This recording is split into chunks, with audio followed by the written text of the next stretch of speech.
Bonsoir, chers frères et sœurs. Soyez les bienvenus sur Ange Mbolo TV. C'est toujours pour moi un réel plaisir de venir à vous, afin qu'ensemble nous rendions au pied du Seigneur Jésus-Christ, afin de partager le pain de vie. La bonne nouvelle de l'élection de la grâce, la bonne nouvelle de la prédestination des yeux de Dieu au salut. Je me lasse point, chers frères et sœurs, de vous enseigner les mêmes choses. Et comme disait l'apôtre Paul, pour vous cela est salutaire.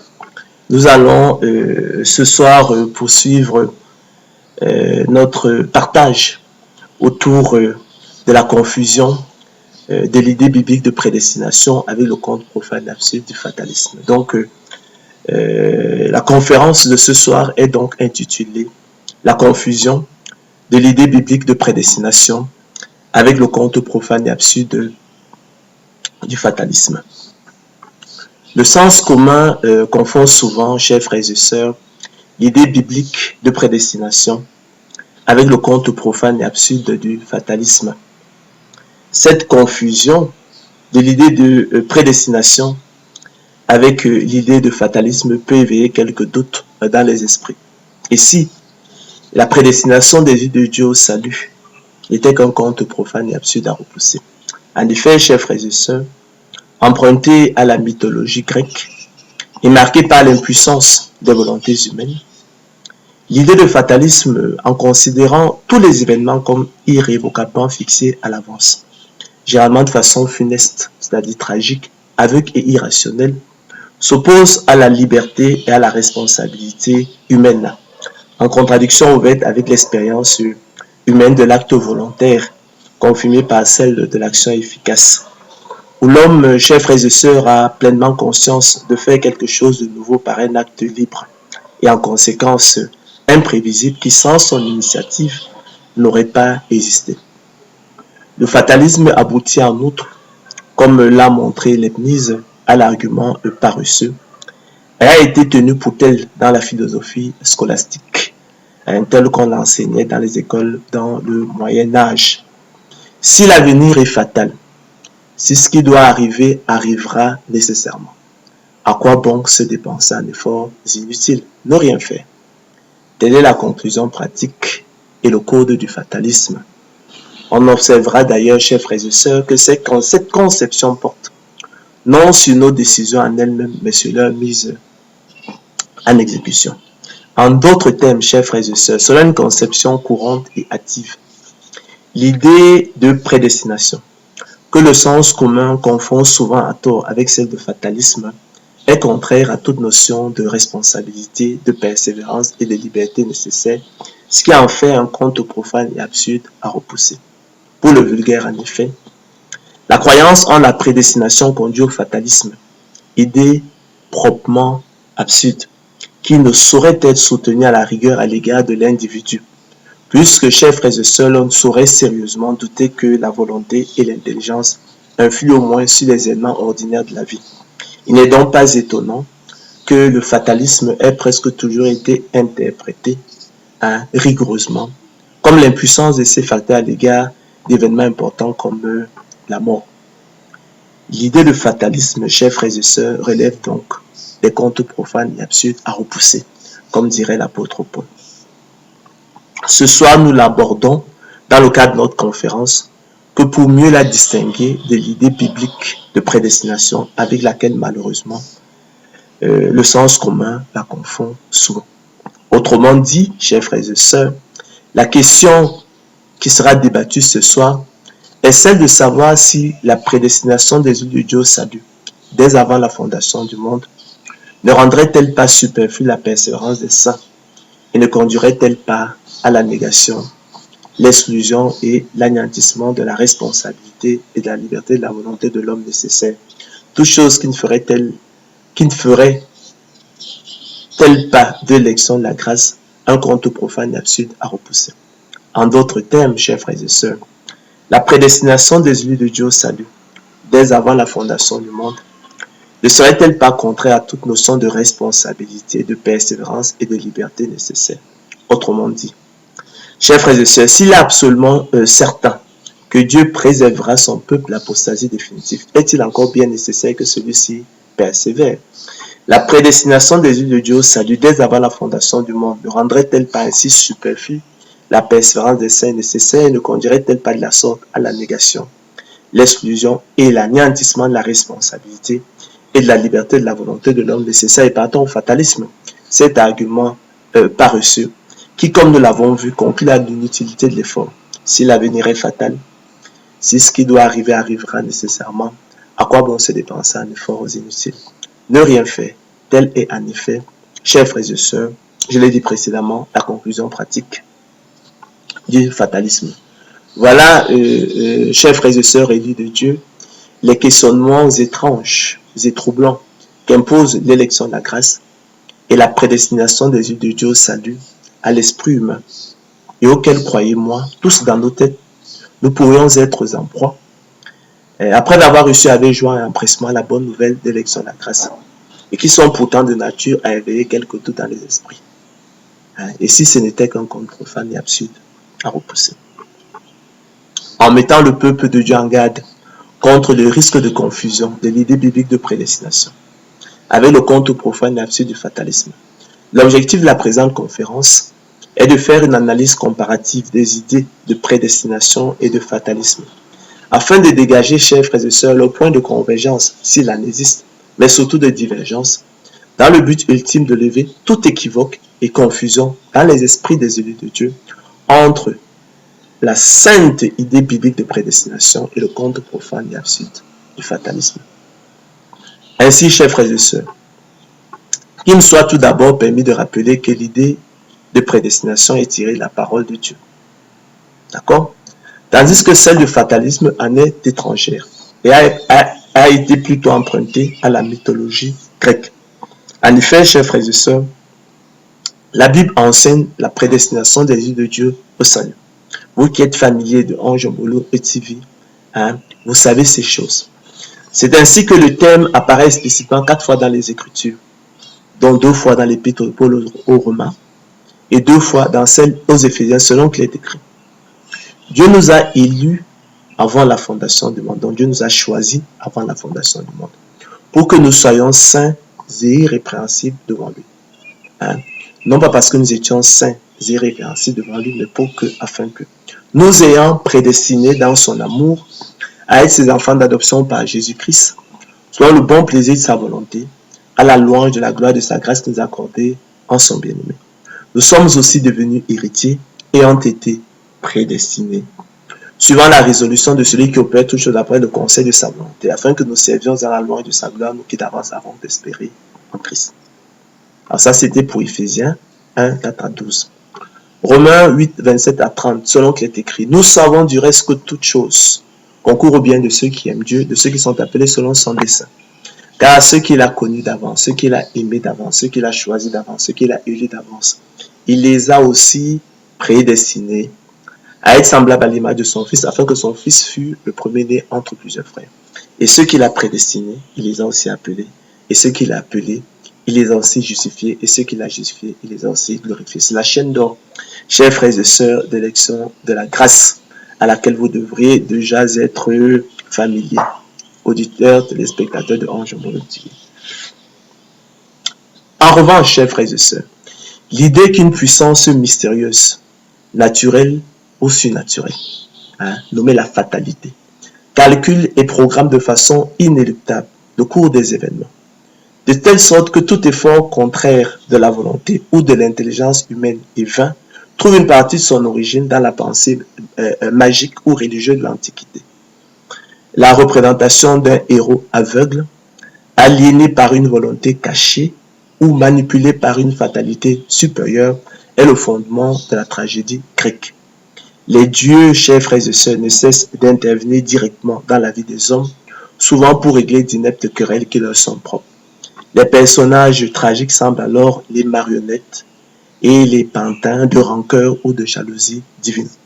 Le théâtre antique est le spectacle de cette crise, suscitée par un dérèglement imposé par les dieux. Cette tension, chers frères et sœurs, va provoquer une succession d'événements jusqu'au dénouement qui sera catastrophique.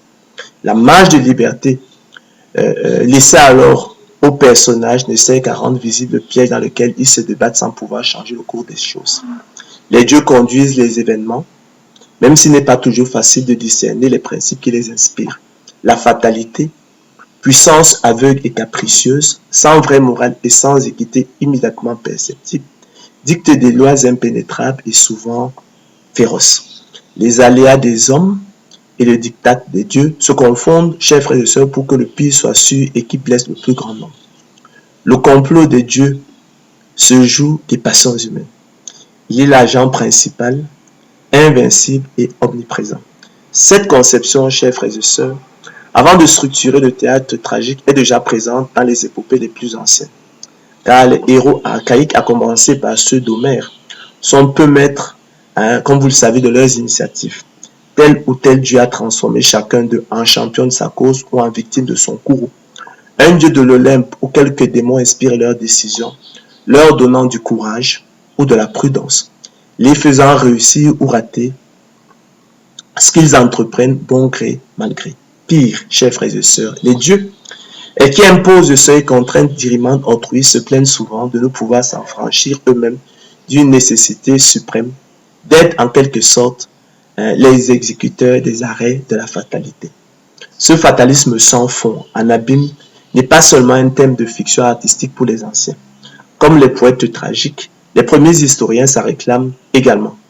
Toutes les créatures tentent vainement de se dégager des manigances et des complots célestes. C'est proprement l'histoire, chers frères et sœurs, commune de toute la mythologie.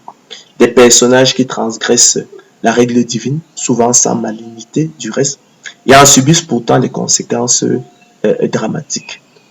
Prenons l'exemple décisif, car son sort résume à lui seul tous les outrages des dieux vengeurs. L'imagination populaire, comme vous le savez, en a bien retenu le châtiment, alors que d'autres damnés infernaux tels que Ixion ou Tantale ont au moins fixé l'attention, car son symbolisme saute aux yeux.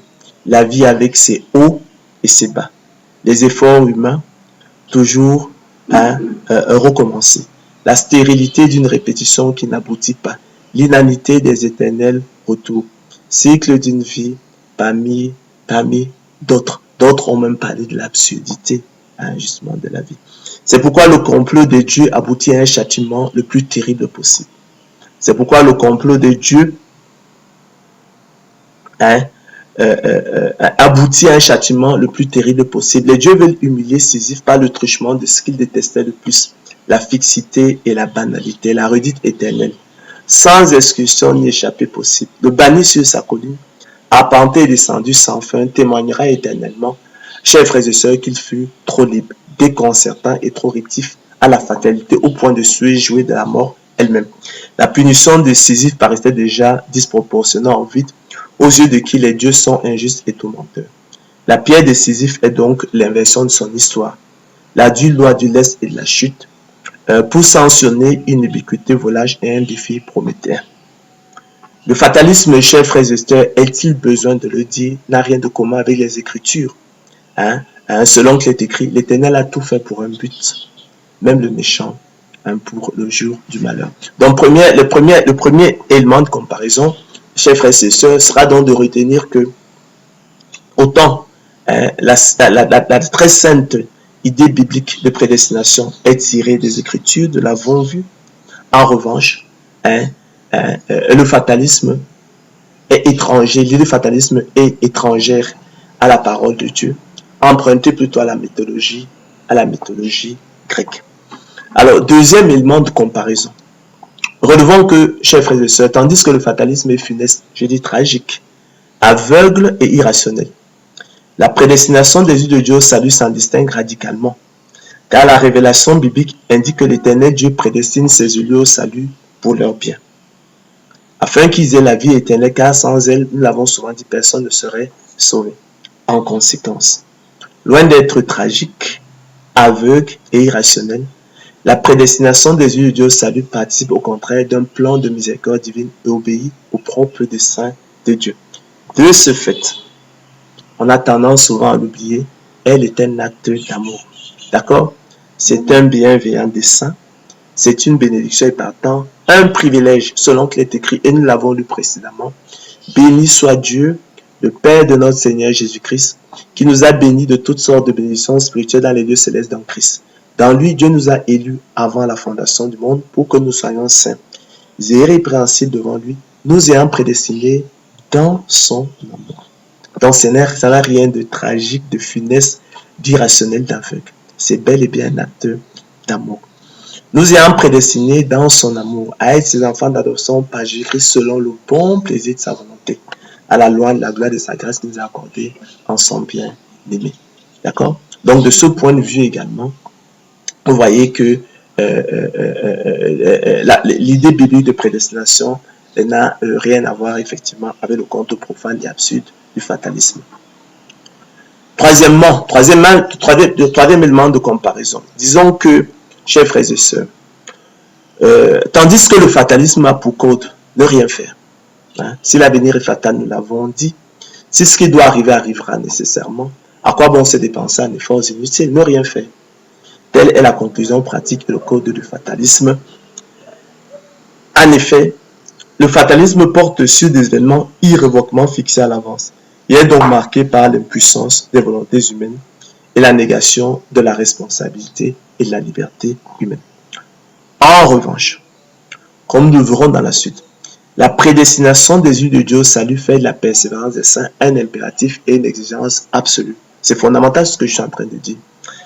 Elle a donc pour code la persévérance des saints selon qu'il est écrit, vous obtiendrez le salut de vos âmes pour prix de votre persévérance. Rien à voir donc avec le fatalisme, cet argument paresseux, qui nous l'avons vu conclut à l'inutilité de l'effort. Si l'avenir est fatal, si ce qui doit arriver arrivera nécessairement, à quoi bon se dépenser en effort inutile? Ne rien faire. Telle est la conclusion pratique et le code du fatalisme. En cela donc, chers frères et sœurs, la sainte idée biblique de prédestination se distingue radicalement du conte profane et absurde du fatalisme et porte sur des événements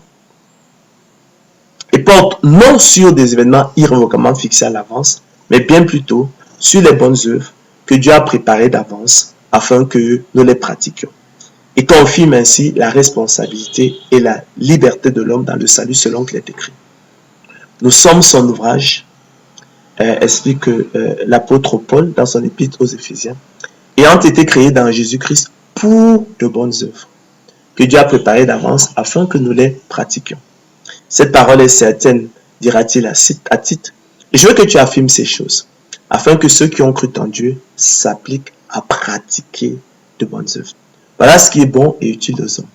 Mais évite les discussions folles, dira-t-il, les généalogies, les querelles, les disputes relatives à la loi, car elles sont inutiles et vaines. Selon qu'il est écrit, il faut que le laboureur travaille avant de recueillir les fruits. En effet, chers frères et sœurs, par le don de la foi, qui est la semence de Dieu en ses élus, le privilège exclusif, le déclencheur exclu du salut est son moteur efficace. L'élu de Dieu, chers frères et sœurs, est semblable au laboureur disposant de la semence de maïs, d'haricots, de cacao ou encore d'arachide, dont il est notoire, avéré, établi, absolument certain. J'insiste dessus, absolument certain. Et largement connu que la culture produira le précieux fruit que sont les épis de maïs, les gousses d'haricots, les cabosses de cacao ou les coques d'arachide, selon le cas, mais qui naturellement, chers frères et sœurs, ne dispense aucunement le laboureur de travailler, en l'occurrence préparer le sol, semer, arroser, sacler, lutter contre les attaques des maladies, fertiliser le sol, etc. selon qu'il est écrit. Il faut que le laboureur travaille avant de recueillir les fruits. Ça, c'est 2 Timothée 2,6. Il faut que le laboureur travaille d'abord avant de recueillir les fruits. Il faut que le laboureur travaille premièrement avant de recueillir les fruits, pour citer la version d'Arby de la Bible. Il faut que le laboureur travaille avant de recueillir de la semence les fruits. Il faut que le laboureur travaille avant de recueillir de la semence le précieux fruit. De même aussi et par analogie, chers frères et sœurs, il faut que l'élu de Dieu travaille et persévère avant de recueillir de la semence de Dieu en lui le précieux fruit qu'est le salut, le repos de l'âme et la vie éternelle. De même aussi et par analogie, il faut que l'élu de Dieu travaille et persévère avant de recueillir du don de la foi, qui est la semence de Dieu en lui, le précieux fruit qu'est le salut, le repos de l'âme et la vie éternelle. C'est là, chers frères et sœurs, élus de Dieu, téléspectateurs de Ange Mbolo TV, ce qui fait notre joie. Oui, ce privilège de la semence de Dieu en nous, ce privilège du don de la foi. Et c'est cela, la prédestination. Rien d'autre. Donc c'est là ce qui fait notre joie. Quoique maintenant, puisqu'il le faut, selon qu'il est écrit, il faut que le laboureur travaille avant de recueillir les fruits. Nous soyons attristés pour un peu de temps, écrit l'apôtre Pierre par diverses épreuves, afin que l'épreuve de notre foi, plus précieuse que l'or périssable qui cependant est éprouvé par le feu, ait pour résultat la louange, la gloire et l'honneur lorsque Jésus-Christ apparaîtra. Lui que nous aimons sans l'avoir vu, en que nous croyons sans le voir encore, nous réjouissons d'une joie ineffable et glorieuse parce que nous obtiendrons le salut de nos âmes pour prix de notre foi.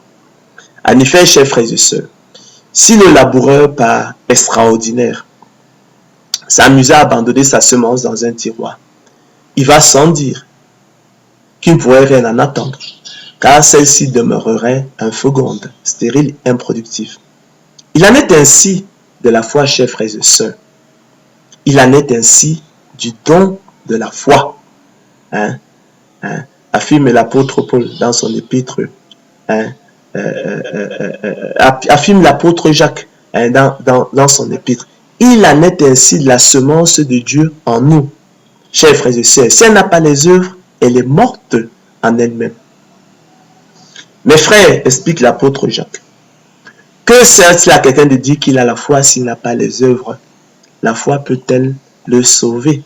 Le don de la foi peut-il le sauver? La semence de Dieu peut-elle le sauver? Veux-tu savoir, ô homme vain, que la foi sans les œuvres est inutile? Veux-tu savoir, ô homme vain, que le don de la foi sans les œuvres est inutile? Veux-tu savoir, ô homme vain, que la semence de Dieu sans les œuvres est inutile? Abraham, notre père, ne fut-il pas justifié par les œuvres lorsqu'il offrit son fils Isaac sur l'autel? Tu vois que la foi agissait avec ses œuvres. Tu vois que la foi agissait avec les œuvres d'Abraham. Et que par les œuvres d'Abraham, la foi fut rendue parfaite. Ainsi s'accomplit ce que dit l'Écriture. Abraham crut à Dieu, et cela lui fut imputé à justice. Et il fut appelé ami de Dieu. Vous voyez que l'homme est justifié par les œuvres et non par la foi seulement. Rahab, la prostituée, ne fut-elle pas également justifiée par les œuvres lorsqu'elle reçut les messagers et qu'elle les fit partir par un autre chemin? Comme le corps sans âme est mort, de même la foi sans les œuvres est morte. Comme le corps sans âme est mort, de même, chers frères et sœurs, le don de la foi sans les œuvres est mort. Comme le corps sans âme est mort, de même la semence de Dieu sans les œuvres est morte. C'est pour dire, chers frères et sœurs, que si le laboureur par extraordinaire s'amusait à abandonner sa semence dans un tiroir, il va sans dire qu'il ne pourrait rien en attendre, car celle-ci demeurait inféconde, stérile, improductive. Ne vous y trompez pas, mes frères bien-aimés. Toute grâce excellente et tout don parfait descendent d'en haut, du Père des Lumières, chez lequel il n'y a ni changement ni ombre de variation. Il nous a engendrés selon sa volonté par la parole de vérité, afin que nous soyons en quelque sorte les prémices de ses créatures. Sachez-le, mes frères bien-aimés. C'est pourquoi, rejetant toute souillure et tout excès de malice, recevez avec douceur la parole qui a été plantée en vous. Recevez avec douceur la semence de Dieu qui a été plantée en vous et qui peut sauver vos âmes. Mettez en pratique la parole et ne vous bornez pas à l'écouter en vous trompant vous-même par de faux raisonnements. Car si quelqu'un écoute la parole et ne la met pas en pratique, il est semblable à un homme qui regarde dans un miroir son visage naturel et qui, après s'être regardé, s'en va et oublie aussitôt quel il était. Mais celui qui aura plongé les regards dans la loi parfaite, la loi de la liberté, et qui aura persévéré, n'étant pas un auditeur oublieux, mais se mettant à l'œuvre, celui-là sera heureux dans son activité. Si quelqu'un croit être religieux, sans tenir sa langue en bride, m'en trompant son cœur, la religion de cet homme est vaine.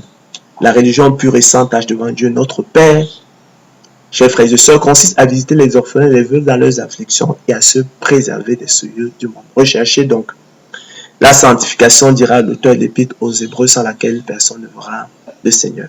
Chers frères et sœurs, mais de même que l'on ne saurait imaginer le laboureur négligé, saccager et mettre le feu sur sa propre vigne dont il en attend le précieux fruit. De même aussi et par analogie, l'élu de Dieu ne saurait se détourner de la libre entrée dans le sanctuaire. Par la route nouvelle et vivante que le Seigneur de gloire Jésus-Christ a inaugurée pour lui au travers du voile qu'il a déchiré en deux parts depuis le haut jusqu'en bas, pour s'approcher du grand souverain sacrificateur selon l'ordre de Melchisédek, qui peut sauver parfaitement ceux qui s'approchent de Dieu par lui, étant toujours vivant pour intercéder en leur faveur, et qui, après d'avoir été élevé à la perfection, est devenu pour tous ceux qui lui obéissent l'auteur d'un salut éternel. Car de même que le précieux fruit de la vigne est un bien que le laboureur désire, de même aussi et par analogie, chers frères et sœurs, croyez-moi, le salut est un bien que l'élu de Dieu désire ardemment. Depuis que par la nouvelle naissance, opérée par le Saint-Esprit venant habiter en lui, il est revenu à son bon sens et s'est dégagé des pièges du diable qui s'était emparé de lui pour le soumettre à sa volonté, selon qu'il est écrit. Quoique nous parlions ainsi, précisera l'auteur de l'Épître aux Hébreux. Bien-aimés, nous attendons pour ce qui vous concerne, élus de Dieu, des choses meilleures et favorables au salut. Car Dieu n'est pas injuste pour oublier votre travail et l'amour que vous avez montré pour son nom, ayant rendu et rendant encore des services aux saints.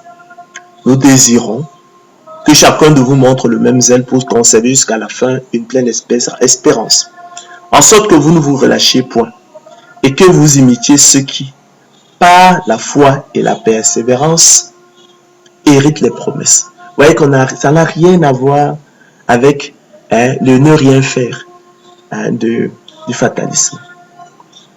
Lorsque Dieu fit la promesse à Abraham, ne pouvant jurer par un plus grand que lui, il jura par lui-même et dit, certainement je te bénirai et je multiplierai ta postérité. C'est ainsi qu'Abraham, ayant persévéré, chers frères et sœurs, obtint l'effet de la promesse. C'est ainsi qu'Abraham, ayant persévéré, obtint l'effet de la promesse. Or, les hommes jurent par celui qui est plus grand qu'eux. Et le serment est une garantie qui met fin à tous leurs différends.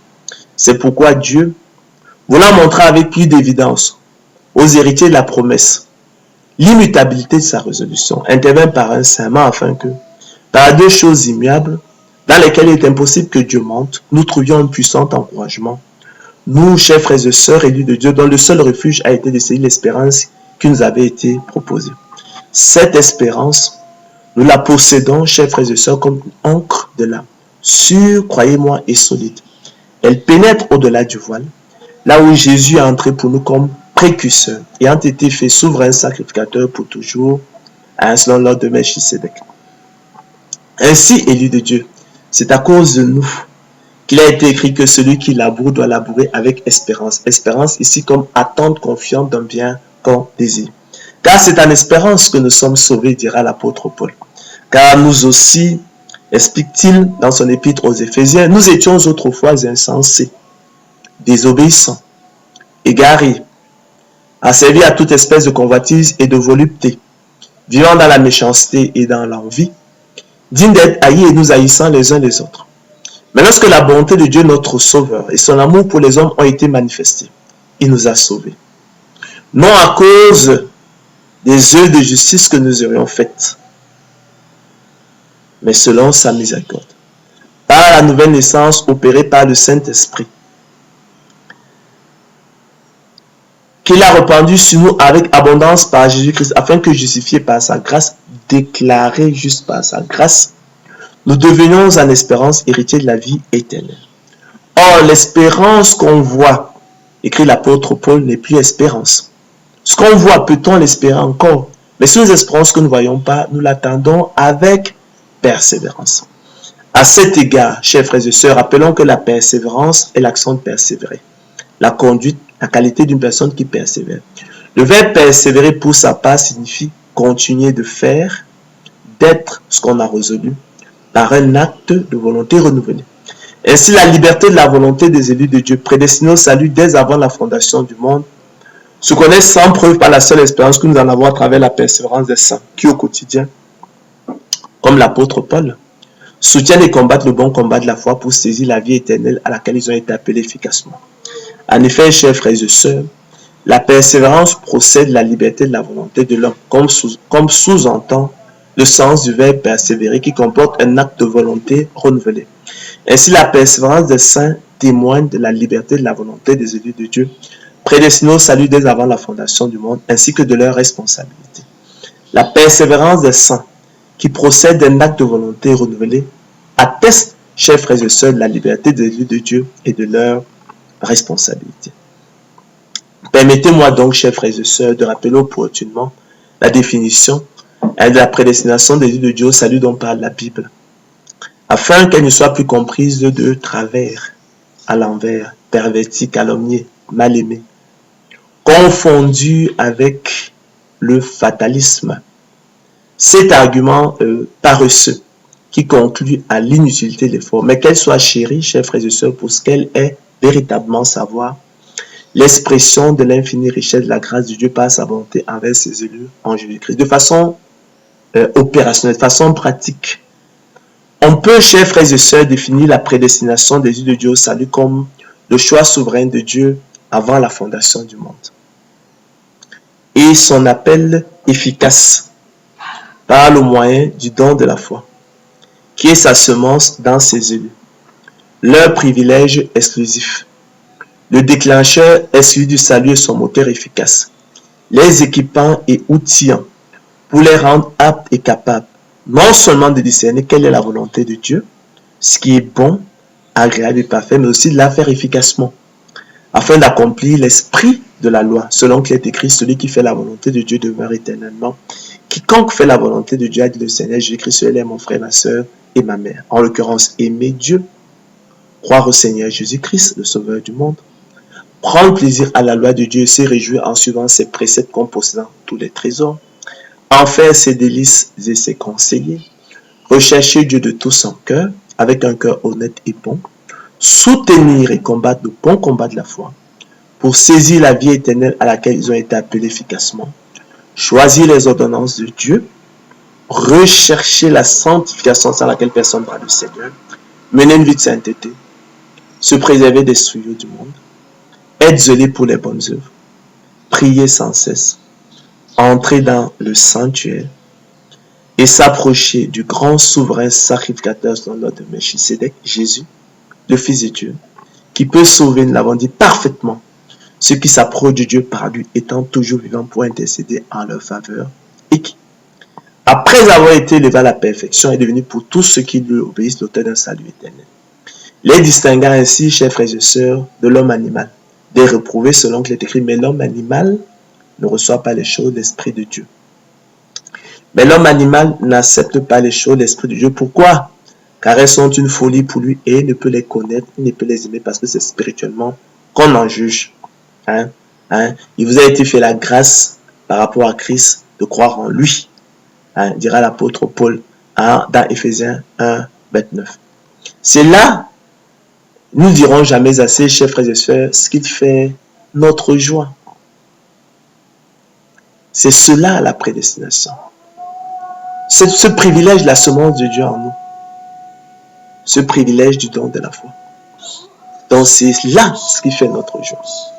Quoique maintenant, puisqu'il le faut, selon qu'il est écrit, il faut que le laboureur travaille avant de recueillir les fruits. Nous soyons attristés pour un peu de temps par diverses épreuves, afin que l'épreuve de notre foi, plus précieuse que l'or périssable, qui cependant est éprouvé par le feu, ait pour résultat la louange et l'honneur et la gloire lorsque Jésus-Christ apparaîtra. Lui que nous aimons sans l'avoir vu, en qui nous croyons sans le voir encore, nous réjouissons d'une joie ineffable et glorieuse, parce que nous obtiendrons le salut de nos âmes pour prix de notre foi. Ainsi, chers frères et sœurs, c'est en espérance que nous sommes sauvés. Nous ne dirons jamais assez. Or, l'espérance qu'on voit n'est plus espérance. Ce qu'on voit, peut-on l'espérer encore? Mais si nous espérons ce que nous ne voyons pas, nous l'attendons avec persévérance. C'est pourquoi, frère, écrit l'apôtre Pierre dans sa seconde épître, appliquez-vous d'autant plus à affermir votre vocation et votre élection. Appliquez-vous d'autant plus à affermir votre prédestination au salut. Car en faisant cela, dit-il, vous ne broncherez jamais. C'est ainsi en effet que l'entrée dans le royaume éternel de notre Seigneur et Sauveur Jésus-Christ sera pleinement accordée. Ainsi, mes bien-aimés, poursuit l'apôtre Paul dans son épître aux Éphésiens. Quand vous avez toujours obéi, travaillez à votre salut avec crainte et tremblement. En effet, poursuit-il dans son épître, dans la même épître, ce n'est pas que j'ai déjà remporté le prix, ou que j'ai déjà atteint la perfection ou achevé la course. Non. Mais je fais une chose, dit-il, oubliant ce qui est en arrière et me portant vers ce qui est en avant, je cours vers le but pour remporter le prix de la vocation céleste de Dieu en Jésus-Christ. Ne savez-vous pas, dit-il, que ceux qui courent dans le stade courent tous, mais qu'un seul remporte le prix? Courez de manière à le remporter, dit-il. Il ne dit pas de ne rien faire, de croiser les mains. Il dit courez de manière à le remporter. Selon qu'il a dit qu'il faut que le laboureur travaille avant de recueillir des fruits. Tous ceux qui combattent s'imposent toute espèce d'abstinence et ils le font pour obtenir une couronne corruptible, dit-il. Mais nous, élus de Dieu, faisons-le pour une couronne incorruptible. Moi donc, dit-il, je cours, non pas comme à l'aventure. Je frappe, non pas comme battant l'air, mais je traite durement mon corps et je le tiens assujetti, de peur d'être moi-même rejeté après d'avoir prêché aux autres, dira-t-il à Timothée. Il souffre, dira-t-il dans son épître aux Corinthiens, souffre avec moi comme un bon soldat de Jésus-Christ, dira-t-il à l'apôtre, dira-t-il à Timothée. Il n'est pas de soldat qui s'embarrasse des affaires de la vie s'il veut plaire à celui qui l'a enrôlé. Et l'atteinte n'est pas couronné s'il n'a pas combattu suivant les règles. Par conséquent, donc, chers frères et sœurs, élus de Dieu, téléspectateurs de Ange Molo TV, loin de rendre la persévérance des saints superflue, la prédestination en fait au contraire un impératif et une exigence absolue. De même qu'elle confirme du même coup la responsabilité de l'homme dans le salut. En cela, elle se distingue donc radicalement. Je dis radicalement du code du fatalisme, à savoir l'inutilité de l'effort. Si l'avenir est fatal, si ce qui doit arriver arrivera nécessairement, à quoi bon se dépenser un effort inutile? Ne rien faire. Nous l'avons vu, telle est en effet la conclusion pratique et le code du fatalisme. Relevons donc, chers frères et sœurs, pour le dénoncer, que l'annonce, diffusion et propagation dans le monde de la bonne nouvelle l'élection de la grâce et la prédestination des yeux de Dieu au salut, dès avant la fondation du monde, a été polluée par les équivoques et les germes du faux débat sur la catégorie philosophique fictive de libre arbitre humain, en dehors de la question, et que l'on est venu fallacieusement greffer sur l'enjeu essentiel du salut. La liberté de la volonté des élus de Dieu, prédestinés au salut dès avant la fondation du monde, sous connaissance sans preuve. Comme nous l'avons vu, par la seule espérance que nous allons avoir à travers la persévérance des saints, qui au quotidien, comme l'apôtre Paul, soutiennent et combattent le bon combat de la foi, pour saisir la vie éternelle à laquelle ils ont été appelés efficacement. À cet égard, chers frères et sœurs, corrigeons donc tout d'abord la confusion des notions de liberté et de souveraineté. La liberté de la volonté de l'homme est la faculté qu'a l'homme d'exercer sa volonté. Elle se connaît, chers frères et sœurs, sans preuve, par la seule expérience que nous en avons. Par définition, elle est encadrée et limitée par la liberté de trouver la souveraineté de Dieu. Elle est donc relative et non absolue, soit elle est indubitablement. Elle n'est pas en confondre avec la souveraineté qui traduit le fait de ne pas être soumis au contrôle d'une autorité supérieure qui encadrerait la liberté de notre volonté.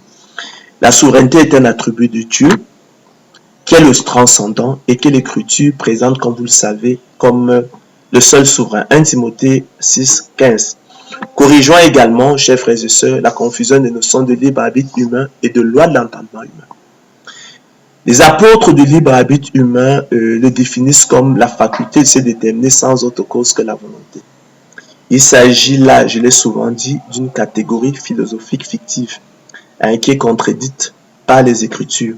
La parole de Dieu selon qu'il est écrit, j'ai la volonté, mais non le pouvoir de faire le bien. Car chose impossible à la volonté parce que le péché la rendait sans force. Car je ne fais pas le bien que je veux, et je fais le mal que je ne veux pas. Et si je fais ce que je ne veux pas, c'est plus moi qui le fais, a écrit l'apôtre Paul, c'est le péché qui habite en moi. Je trouve donc en moi cette loi. Quand je veux faire le bien, dit-il, le mal est attaché à moi. Car je prends plaisir à la loi de Dieu selon l'homme intérieur, mais je vois dans mes membres, dit-il, une autre loi qui lutte contre la loi de mon entendement et qui me rend captif de la loi du péché qui est dans mes membres. Misérable que je suis, dira-t-il. Car je ne sais pas ce que je fais, je ne comprends pas ce que je fais. Je ne fais point ce que je veux et je fais ce que je hais. Or, si je fais ce que je ne veux pas, je reconnais par là que ce n'est plus moi qui le fais, dira-t-il, mais c'est le péché qui habite en moi. Ainsi, l'esprit est bien disposé, dira le Seigneur de gloire Jésus-Christ, mais la chair est faible. L'esprit est bien disposé, il nous renvoie ici à la loi de l'entendement humain, nous y reviendrons. Car la chair a des désirs contraires à ceux de l'esprit, et l'esprit en a de contraires à ceux de la chair. Ils sont opposés entre eux, explique l'apôtre Paul, afin de faire pour ce que vous voudrez. En effet, le péché qui habite en l'homme, dans sa chair, dans ses membres, enchaîne et lie sa volonté, la rendant sans force, captive, esclave, impuissante, assujettie au diable. De ce point de vue, il n'y a donc point de libre arbitre humain, chers frères et sœurs, en tant que faculté de se déterminer sans autre cause que la volonté. Le péché qui habite en l'homme, comme nous l'avons vu, comme l'apôtre Paul nous l'a expliqué, lui dictant à la réalité sa loi, rendant ainsi la volonté de l'homme sans force. La catégorie philosophie fictive du libre arbitre humain est née à la réalité d'une confusion avec la loi de l'entendement humain, selon qu'il est écrit, je prends plaisir à la loi de Dieu selon l'homme intérieur. Mais je vois dans mes membres une autre loi qui lutte contre la loi de mon entendement. Donc, il s'agit ici de la loi de l'entendement humain. Et qui me rend captif de la loi du péché qui est dans mes membres, misérable que je suis. Alors, la loi de l'entendement humain, chers frères et sœurs, est le pouvoir qu'a la raison humaine de se déterminer librement. Elle est opposée à la loi du péché et porte l'homme à prendre plaisir à la loi de Dieu, à choisir le bien qui nous séduit et à rejeter le mal qui nous répugne. L'homme ne pouvant délibérément choisir le mal à l'égard du bien, selon qu'il est écrit, je suis par l'entendement esclave de la loi de Dieu. Elle est et reste un abstrait qu'il faut se garder d'ériger et qu'il ne faut pas ériger en concret, selon qu'il est écrit, j'ai la volonté, mais non le pouvoir de faire le bien. Car chose impossible à la volonté parce que le péché la rendait sans force. Car je ne fais pas le bien que je veux et je fais le mal que je ne veux pas. Et si je fais ce que je ne veux pas, ce n'est plus moi qui le fais, c'est le péché qui habite en moi. Ce glissement dangereux semble allègrement, chers frères et sœurs, avoir été opéré par les apôtres de l'évangile, la gloire de l'homme, qui l'ont érigé en concret et l'ont affublé du nom à la fois impropre et tendancieux de libre arbitre humain. Comme ces singes que l'on affuble d'une jaquette et d'un chapeau haut de forme rouge dans les cirques pour les déguiser en hommes afin de distraire les tout petits. Frères, ne soyez pas des enfants sous le rapport du jugement, mais pour la malice, soyez enfants. Et à l'égard du jugement, soyez des hommes faits. Je rappelle que l'adjectif abstrait signifie ici, traduit, je veux dire, ce qui n'a pas forcément prise sur la réalité, mais peut éventuellement être neutralisé. Ce qui n'est pas forcément efficace. On parlera encore d'une puissance hypothétique. À l'inverse, on entend par concret ce qui a pris sur la réalité et ne peut être neutralisé. Ce qui est donc efficace. On parlera encore d'une puissance efficace. Je rappelle que l'adjectif efficace pour sa part signifie qui produit l'effet qu'on en attend. Comme synonyme d'efficace, on a actif puissant, on a on a souverain. L'erreur, chers frères et sœurs, des théories du libre arbitre humain et de toutes celles qui s'inspirent d'une conception analogue a été précisément d'admettre que la liberté existe également chez tous. Selon la formule célèbre de Sartre, l'homme est condamné à être libre. Jean-Paul Sartre, chers frères et sœurs, en soutenant que la liberté humaine est totale, absolue, infinie, inconditionnée, inaliénable, c'est-à-dire qu'il ne peut être ôté, valide implicitement et sans forcément s'en rendre compte l'idée selon laquelle la liberté est donc égale chez tous. Or, la nature et la révélation biblique ne nous apprennent rien de tel. En effet, chers frères et sœurs, que vous en semble-t-il? La liberté est la même chez l'alcoolique, le toxicomane et chez l'homme libre de ses dépendances, de ses addictions, comme on dit aujourd'hui. La liberté est la même chez le kleptomane, le pyromane et chez l'homme libre de ses manies. La liberté est-elle égale chez le passionné, l'obsédé, le dément et chez l'homme libre de ses vices? La liberté est-elle égale chez l'homme non régénéré et chez l'homme régénéré? En condamnant l'homme à être libre, quand cependant il ne l'est pas, selon qu'il est écrit, je suis vendu au péché, misérable que je suis, écrit l'apôtre Paul. Jean-Paul Sartre a attribué à l'homme une liberté imaginaire, fictive, totale, absolue, infinie, inconditionnée, inaliénable, qui ne peut être ôtée et par conséquent égale chez tous. Il a ainsi hypothéqué et ruiné son projet philosophique. En effet, la nature nous apprend que la liberté effective est plutôt relative. Entendez, en escalier, par marche successive, par degré, par palier. L'homme étant d'autant plus libre que au-dessus des passions. Loin de nous grandir, au contraire, la liberté sartrienne pèse sur nous comme une fatalité de notre être. Jean-Paul Sartre pousse la coïncidence de l'homme avec sa liberté au point d'effacer toute distinction entre ceux de nos actes qui sont libres et ceux qui ne le sont point. Mes chers frères et sœurs, comment soutenir sérieusement que nous sommes libres toujours, jusque dans nos actes élémentaires, jusque dans l'aveuglement de la passion, l'emportement de l'émotion, l'ivresse de l'alcool, les chaînes de la drogue, ou la servitude, l'ignorance. Ce que Jean-Paul Sartre nomme ici liberté, chers frères et sœurs, n'est pas ce qu'on entend d'ordinaire sous ce nom.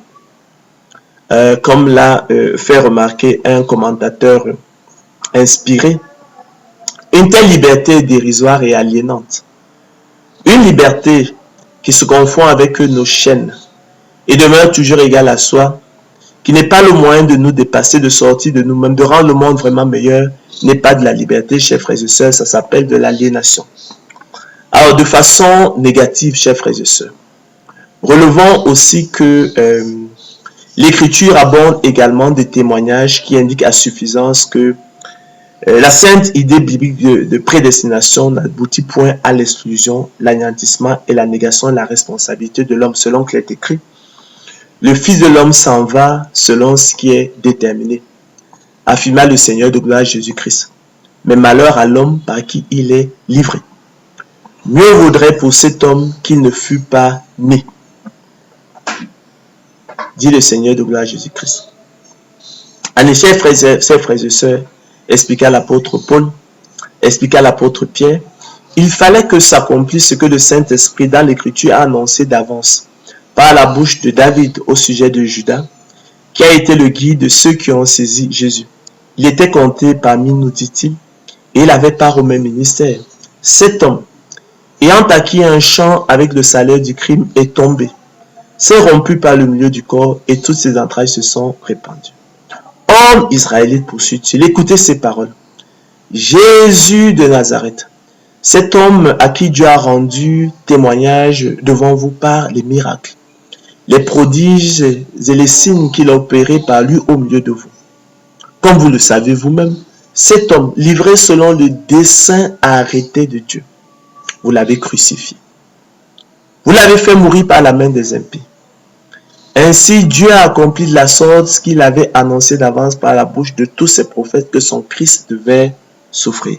Indiqua-t-il, selon qu'il est écrit, Seigneur, toi qui as fait le ciel, la terre, la mer et tout ce qui s'y trouve. C'est toi qui as dit par le Saint-Esprit, par la bouche de notre Père, ton serviteur David. Pourquoi ce tumulte parmi les nations? Et ces vaines pensées parmi les peuples, les rois de la terre se sont soulevés et les princes se sont ligués contre le Seigneur et contre son roi.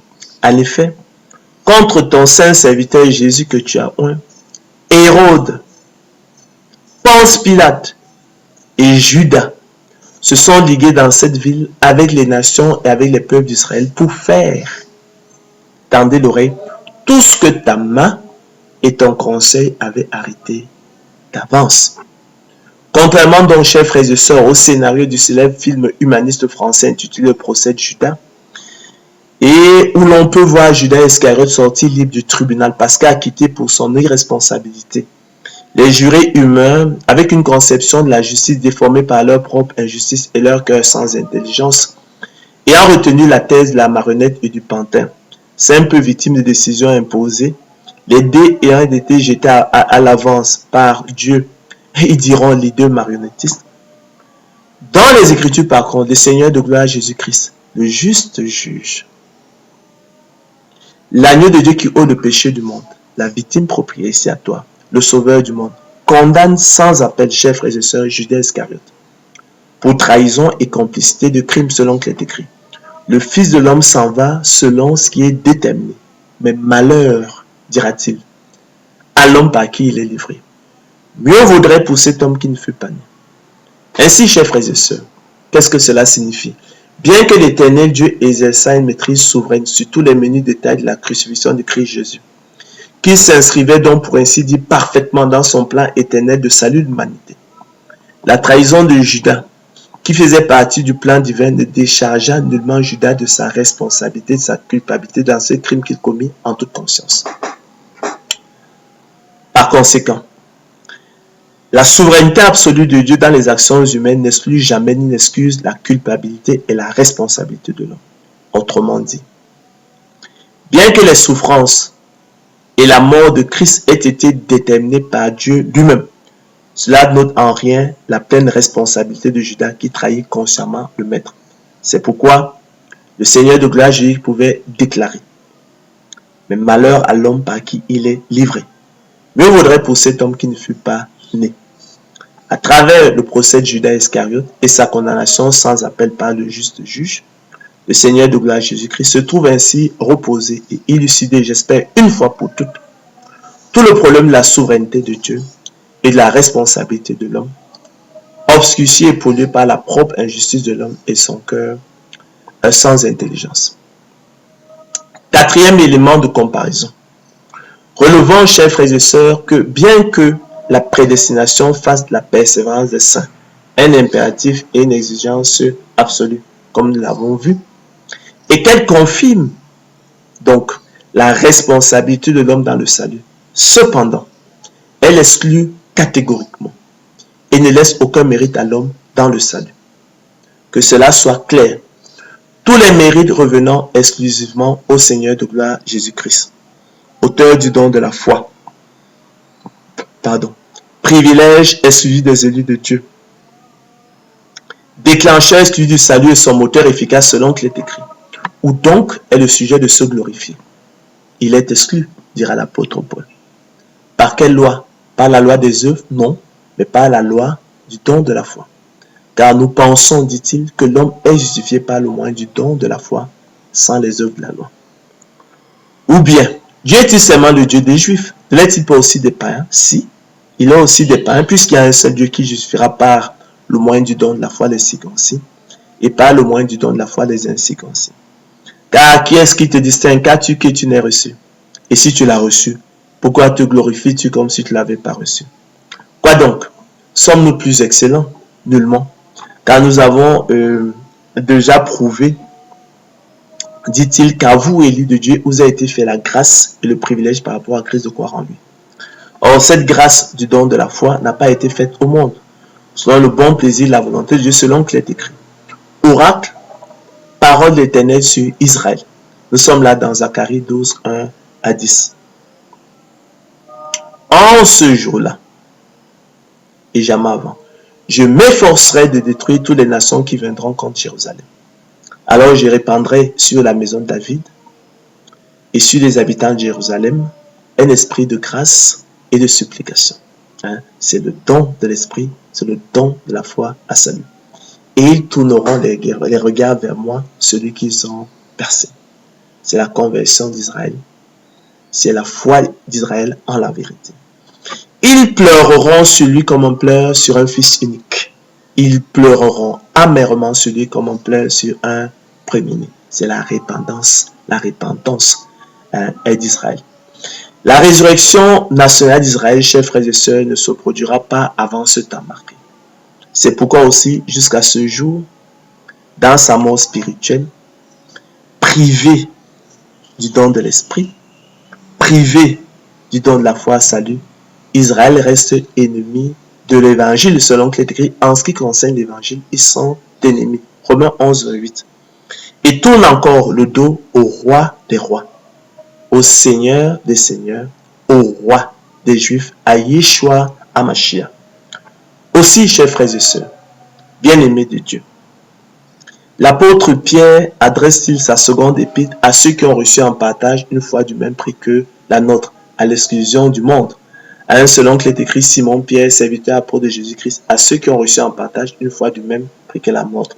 Recevoir en partage, je rappelle, c'est avoir comme don naturel. Donc, à ceux qui ont eu comme don naturel une foi du même prix que la nôtre, par la justice de notre Dieu et du Sauveur Jésus-Christ. Alors, lorsqu'on parle de la justice de Dieu, ça nous renvoie au salut. Et dans sa seconde épître, il pousse la hardiesse jusqu'à parler de l'Église des élus. Que dirons-nous donc, chers frères et sœurs, y a-t-il en Dieu de l'injustice? Loin de là. Car, nous ne le dirons jamais assez, la miséricorde n'est pas un droit, et personne ne saurait l'exiger. L'Éternel fait simplement et s'il sont bien ce qu'il veut selon qu'il est écrit, ne m'est-il pas permis de faire de mon bien ce que je veux? En l'occurrence, chers frères et sœurs, il plonge la main dans son trésor et le distribue gratuitement à ceux qui n'y ont point droit au regard de leur indignité. C'est l'infinie richesse de la grâce de Dieu à l'œuvre. Plutôt que de souligner et de se réjouir de la bonté ineffable de Dieu envers les élus, étonnamment, chers frères et sœurs, l'homme animal, déchu, présomptueux et vaniteux, avec une conception de la justice déformée par sa propre injustice et son cœur sans intelligence, crie à l'injustice. N'étant pas, chers frères et sœurs, du nombre des élus, n'étant pas de notre nombre, objet de la miséricorde divine, le monde, dans sa méchanceté et sa jalousie, aurait préféré que l'Éternel privât l'humanité de sa grâce, afin que nul ne fût sauvé et que tous périrent également, c'est-à-dire de la même façon, dans l'état ardent de feu et de soufre. Voilà ce que, chers frères et sœurs, dans sa propre injustice et son cœur sans intelligence, l'homme déchu appelle justice. N'est-il pas plutôt encore dans la confusion? Ne confond-il pas l'injustice supposée de Dieu, dont la justice est infaillible, avec la propre méchanceté et la jalousie de son cœur, selon qu'il est écrit, où vois-tu d'un mauvais œil que je sois bon? Instruisons-nous, chers frères et sœurs, par la parabole des ouvriers loués à différentes heures, relatée par le Seigneur de gloire Jésus-Christ à Matthieu 20, 1 à 15. Et par une comparaison tirée des pourboires, laissée à la discrétion des clients et des visiteurs dans les restaurants, hôtels, cafés, supermarchés et taxis. Quelle lumière radieuse s'en dégage. C'est le même principe qui est à l'œuvre ici. Nous n'allons pas revenir sur la parabole des ouvriers liés à différentes zones. Nous avons consacré toute une conférence dessus, qui était intitulée de la justice infaillible de Dieu à la lumière, effectivement, de la parabole des ouvriers loués à différentes heures. Permettez-moi donc de m'attarder plutôt en fait sur les pourboires. Qu'est-ce en effet qu'un pourboire, chers frères et sœurs? C'est la somme d'argent donnée par un client au serveur dans un café, un restaurant, en sus du prix demandé, exigé, convenu. C'est la somme d'argent remise à titre gracieux par le client à un travailleur salarié. L'adjectif gracieux signifie ici qu'il est accordé sans être dû, sans que rien soit exigé en retour. Il ne s'agit ni moins ni plus que d'un cadeau. Parce qu'il ne s'agit point d'un droit, alors le pourboire est laissé à la discrétion du client, c'est-à-dire au bon plaisir de sa volonté. Faut-il souligner que ce dernier n'y est même pas tenu? C'est dire, chers frères et sœurs, que le client pourrait même ne pas donner le pourboire ou en donner à l'un et non à l'autre qui ne serait pas injuste pour cela. C'est dire, chers frères et sœurs, que l'on évolue ici sur un terrain différent de celui de la justice et de l'injustice. Ce n'est pas ce dont il est question. C'est le domaine du bon plaisir et de la volonté du client. Il en va de même de l'élection de la grâce et de la prédestination des élus de Dieu au salut, qui sont, chers frères et sœurs, sont le bon plaisir de la volonté de Dieu. Nous l'avons lu dans l'épître de Paul aux Éphésiens. Sont le bon plaisir de sa volonté. Nous ayant prédestinés dans son amour à être ses enfants d'adoption par Jésus-Christ, sont le bon plaisir de sa volonté. Donc, il en va de même de l'élection de la grâce et de la prédestination des yeux de Dieu au salut, qui sont dans le bon plaisir de la volonté de Dieu. Nul n'y a droit et nul ne saurait l'exiger. Autant, chers frères et sœurs, l'on ne saurait parler de justice ou d'injustice dans le cas du pourboire. Autant l'on ne saurait en parler dans le cas de l'élection de la grâce et de la prédestination des élus de Dieu au salut. C'est le domaine du bon plaisir.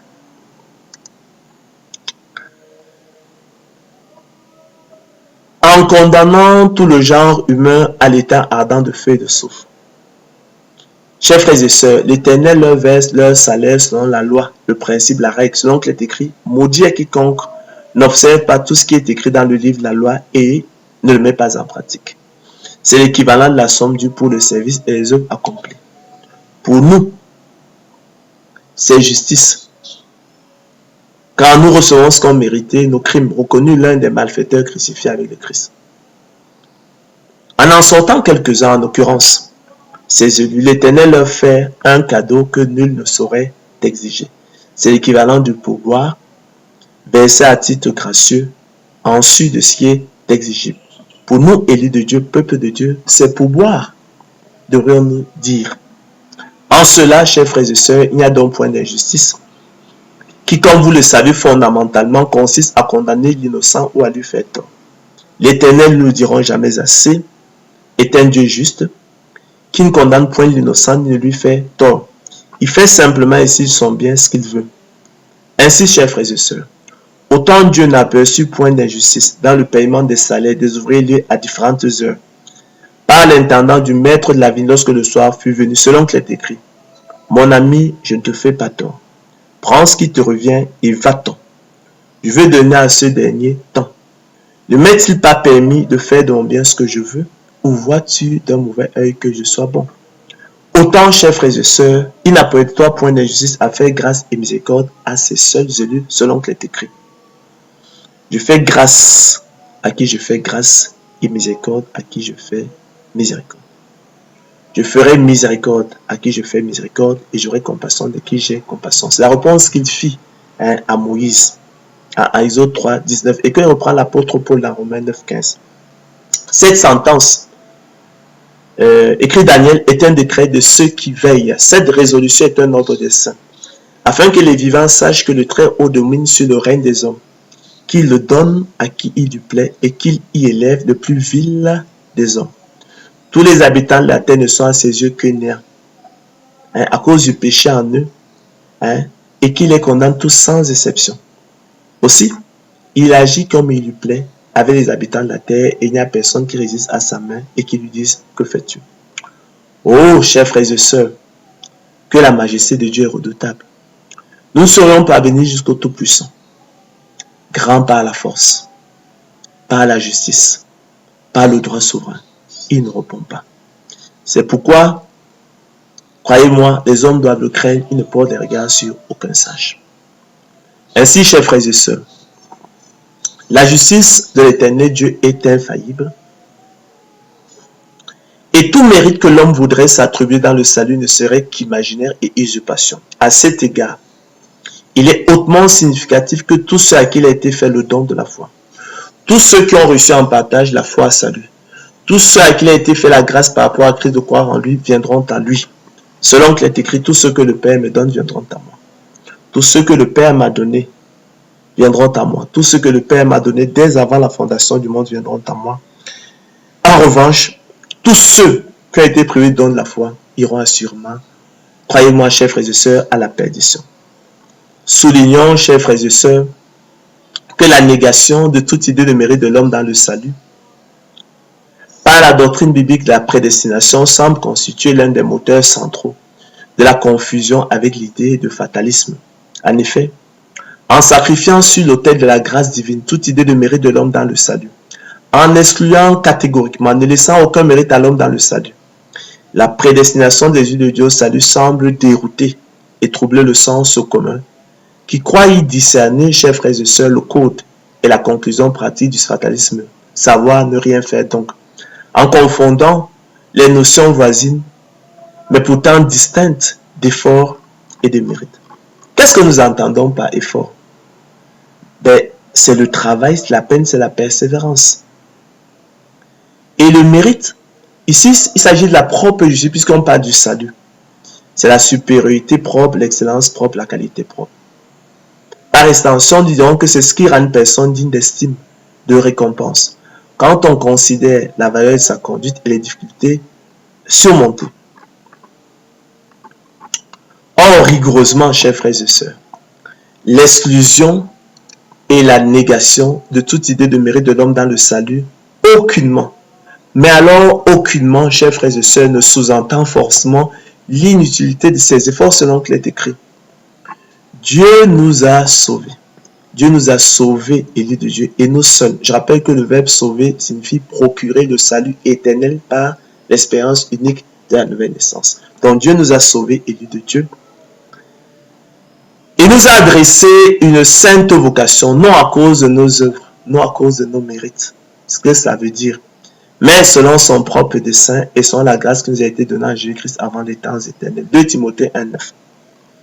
Car nous aussi, nous étions autrefois insensés, nous l'avons dit, désobéissants, égarés, asservis à toute espèce de convoitise et de volupté, vivant dans la méchanceté et dans l'envie, dignes d'être haïs et nous haïssant les uns les autres. Mais lorsque la bonté de Dieu notre Sauveur, son amour pour les hommes ont été manifestés, il nous a sauvés. Non à cause des œuvres de justice que nous aurions faites, non à cause de nos mérites. D'accord? Mais selon sa miséricorde, selon sa pitié. Par la nouvelle naissance opérée par le Saint-Esprit qu'il a répandu sur nous avec abondance par Jésus-Christ notre Sauveur, afin que justifiés par sa grâce, déclarés juste par sa grâce, nous devenions en espérance héritiers de la vie éternelle. Cette parole est certaine et je veux que tu affirmes ces choses et que l'apôtre Paul a dites, afin que ceux qui ont cru en Dieu s'appliquent à pratiquer de bonnes œuvres. Car nous sommes son ouvrage, ayant été créés en Jésus-Christ pour de bonnes œuvres que Dieu a préparées d'avance afin que nous les pratiquions. C'est pourquoi, frère, renchérit l'apôtre Pierre dans sa seconde épître. Appliquez-vous d'autant plus à affermir votre vocation et votre élection. Appliquez-vous d'autant plus à affermir votre prédestination. Car en faisant cela, vous ne broncherez jamais. C'est ainsi en effet que l'entrée dans le royaume éternel de notre Seigneur et Sauveur Jésus-Christ vous sera pleinement accordée. Travaillez donc à votre salut avec crainte et tremblement, car c'est Dieu qui produit en vous le vouloir et le faire selon son bon plaisir. Voilà ce qui est bon et utile aux hommes, mais évite les discussions folles, les généalogies, les querelles, les disputes relatives à la loi, car elles sont vaines et inutiles selon qu'il est écrit. Il faut que le laboureur travaille avant de recueillir les fruits. Il faut que le laboureur travaille avant de recueillir de la semence des fruits. Il faut que le laboureur travaille avant de recueillir la semence de précieux fruits. De même aussi et par analogie, nous l'avons dit, il faut que l'élu de Dieu travaille et persévère avant de recueillir la semence de Dieu en lui, le précieux fruit qu'est le salut, le repos de l'âme et la vie éternelle. De même aussi et par analogie, il faut que l'élu de Dieu travaille et persévère avant de recueillir du don de la foi, qui est la semence de Dieu en lui, et son privilège exclusif, le précieux fruit qu'est le salut, le repos de l'âme et la vie éternelle. Chers frères et sœurs, élus de Dieu, en créant artificiellement un lien imaginaire et fictif entre l'inutilité de l'effort, qui est la conclusion pratique du fatalisme, et la négation de toute idée de mérite de l'homme dans le salut, qui est l'un des codes de la prédestination, laquelle, au demeurant, je rappelle, fait de la persévérance des saints un impératif et une exigence absolue selon qu'il est écrit. Ceux qui sont élus par la sanctification d'esprit, donc ceux qui sont prédestinés au salut par la sanctification d'esprit, afin qu'ils deviennent obéissants et qui participent à l'aspersion du sang de Jésus-Christ, selon qu'il est écrit, vous serez saints, car je suis saint. Le sens commun fait fausse route et confond faussement l'idée biblique de prédestination avec le conte profane et ainsi du fatalisme. Chers frères et sœurs, ayant ainsi fait l'expérience de la liberté de la volonté de l'homme et de sa responsabilité à travers la persévérance des saints, nous en concluons que la prédestination des yeux de Dieu au salut dès avant la fondation du monde, loin de rendre superflue la persévérance des saints et de conduire à la négation, à l'exclusion ou l'anéantissement de la liberté et de la responsabilité des yeux de Dieu, est bien plutôt libératrice et source de liberté.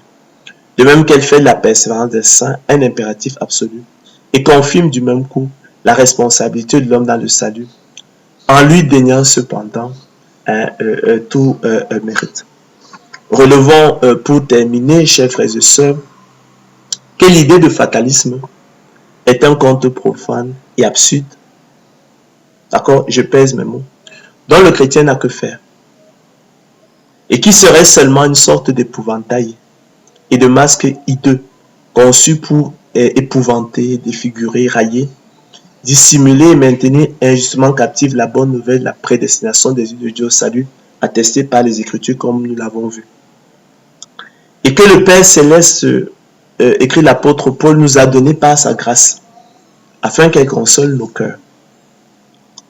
Et dont les apôtres, en revolte contre Dieu dans une sorte de suicide collectif, verraient une libération contre l'obligation faite à l'homme d'exister au sein d'un réel qui lui est étranger, dont il n'arrive pas à prendre conscience, et qui clament contre vents et marées qu'il n'y a ni Dieu ni maître. Tel fut, par exemple, la vie de Jean-Paul Sartre, l'un de leurs éminents représentants,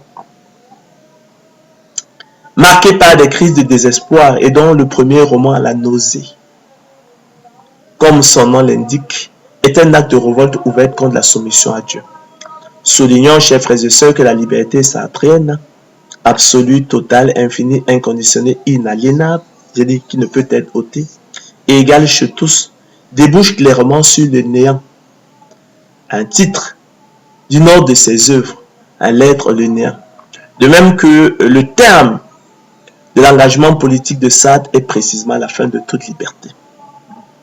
Il leur promet la liberté, chers frères et sœurs, quand ils sont eux-mêmes esclaves de la corruption, car chacun est esclave de ce qui a triomphé de lui. Mais vous, élus de Dieu, peuple de Dieu, ne lui diront jamais assez, vous obtiendrez le salut de vos âmes pour prix de votre persévérance. Tel est le code de la prédestination des yeux de Dieu au salut, qui se distingue en cela du fatalisme, qui conclut pour sa part, nous l'avons vu, à l'inutilité de l'effort et conduit à l'argument paresseux. Si l'avenir est fatal, si ce qui doit arriver arrivera nécessairement, à quoi bon se dépenser en efforts inutiles? Ne rien faire, telle est la conclusion pratique et le code du fatalisme. Rien à voir avec le code de la prédestination des yeux de Dieu au salut, savoir, vous obtiendrez le salut de vos âmes pour prix de votre persévérance. Chers frères et sœurs élus de Dieu, ma prière à Dieu pour vous, le Père de gloire, et de notre Seigneur et Sauveur Jésus-Christ, c'est qu'il lui plaise d'illuminer les yeux de votre cœur et de votre intelligence, afin que personne désormais ne vous trouble, et que la sainte idée biblique de la prédestination ne soit plus confondue dans votre esprit avec le conte profane et absurde du fatalisme. Nous vous avons instruit au cours de la conférence par une comparaison tirée de la nature, du laboureur et de la semence, et de la sagesse populaire. Et nous avons dit que par le don de la foi, qui est la semence de Dieu en ses élus, leur privilège exclusif, le déclencheur est celui du salut et son moteur efficace. L'élu de Dieu est semblable au laboureur disposant de la semence de maïs. Et c'est ça qu'il faut retenir d'haricots, de cacao ou encore d'arachide, dont il est notoire, avéré, établi, absolument certain, comprenez ça, et largement connu que la culture produira le précieux fruit que sont les épis de maïs, les gousses d'haricots, les cabosses de cacao ou les coques d'arachide sont le cas, mais qui naturellement ne dispensent aucunement le laboureur de travail, en l'occurrence préparer le sol, semer, arroser, sacler, lutter contre les attaques des maladies, fertiliser le sol, etc. Selon que c'est écrit, il faut que le laboureur travaille avant de recueillir les fruits. C'est là, je l'ai dit, ce qui fait notre joie. C'est là, chers frères et sœurs, ce qui devrait faire votre joie. Et c'est cela qu'on appelle la prédestination. Ce privilège de la semence de Dieu en nous. Ce privilège du don de la foi. Et rien d'autre. Donc c'est là ce qui fait notre joie, chers frères et sœurs. Quoique maintenant, plus qu'il le faut, selon qu'il est écrit, il faut que le laboureur travaille avant de recueillir les fruits. Nous soyons attristés pour un peu de temps par diverses épreuves, afin que l'épreuve de notre foi, plus précieuse que l'or périssable qui cependant est éprouvé par le feu, ait pour résultat la louange, l'honneur et la gloire lorsque Jésus-Christ apparaîtra. Lui que nous aimons sans l'avoir vu, en qui nous croyons sans le voir encore, nous réjouissant d'une joie ineffable et glorieuse parce que nous obtiendrons le salut de nos âmes pour prix de notre foi. Pour cela donc, chers frères et sœurs, la prédestination n'est pas à confondre avec le fatalisme. Idée proprement absurde, c'est un conte profane et absurde à repousser, étrangère à la Bible, empruntée à la mythologie grecque, marquée par l'impuissance des volontés humaines, qui s'oppose à la liberté et à la responsabilité humaine, en considérant tous les événements comme irrévocablement fixés à l'avant, généralement de façon funeste, aveugle et irrationnelle, et dont le cours, nous l'avons vu, est ne rien faire. Si l'avenir est fatal, si ce qui doit arriver arrivera nécessairement, à quoi bon se dépenser en efforts inutiles? Ne rien faire. Telle est, en effet, la conclusion pratique du fatalisme, qui se distingue en cela de l'idée biblique de prédestination qui, pour sa part, fait la persévérance des saints, nous l'avons vu, un impératif et une exigence absolue, et confirme leur responsabilité selon qu'il est écrit, il faut que le laboureur travaille avant de recueillir les fruits. Il faut que le laboureur travaille d'abord avant de recueillir les fruits. Il faut que le laboureur travaille premièrement avant de recueillir les fruits.